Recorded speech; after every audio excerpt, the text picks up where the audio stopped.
We were talking about eating and how if you don't work out for a little while, your appetite goes away. Yes.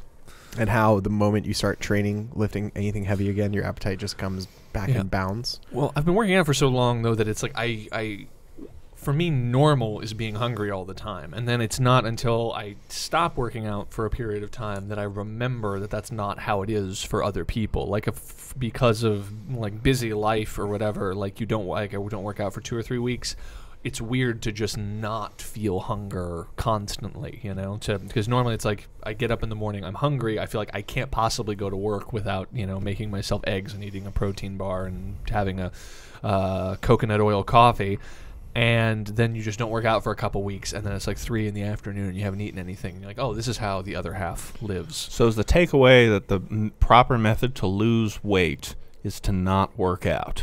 Correct. Ooh. Well, actually, funny you should say that, because I encountered an article. This is probably like a Vice article or something, but it was a couple years ago. It was about people who start jogging and end up getting fatter as a result. And apparently, it's like a phenomenon that people started sharing about on the internet, where basically they would start some kind of rudimentary.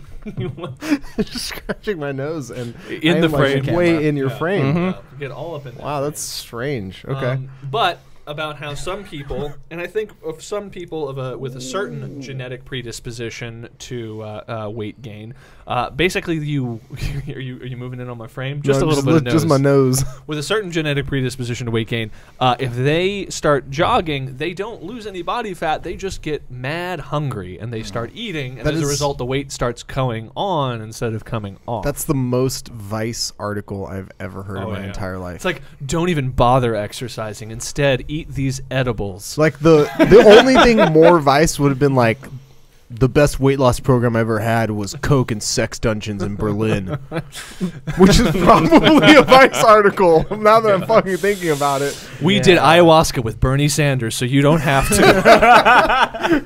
I sometimes just cannot fucking stand Vice. Most of the time. Most of the time I can't fucking stand But Vice. yeah, it's like, again, it's like a car wreck though. Like I still read all the not the articles, but I still liked seeing all of the headlines over and over and over again. It's like, we use this dragon dildo to lay a latex egg inside of a Native American, so you don't have to. And you're just like, oh, that's Kyle's I'm gonna click on it. I did read that one. Yes. That one really spoke to me. Once I heard dragon dildo, I was like, man, I've got to add to my collection. Yes. The name of that, it's, no, actually, I shouldn't. I gotta stop myself. Maybe stop right there. Maybe stop right there. I was going to try and do some sort of joke where I was going to talk about standing with Standing Rock, but the rock was going to be a latex egg, and I figure it was Standing Cock? Like standing cock. See, perfect. Perfect. It's right there. There you go. You just have to reach out and grab it. I just knew, it wasn't that I thought it was going to be offensive, I just knew that I didn't have it. I didn't have it chambered, so I holstered it. Fair enough. Like my dick. All right. Yeah.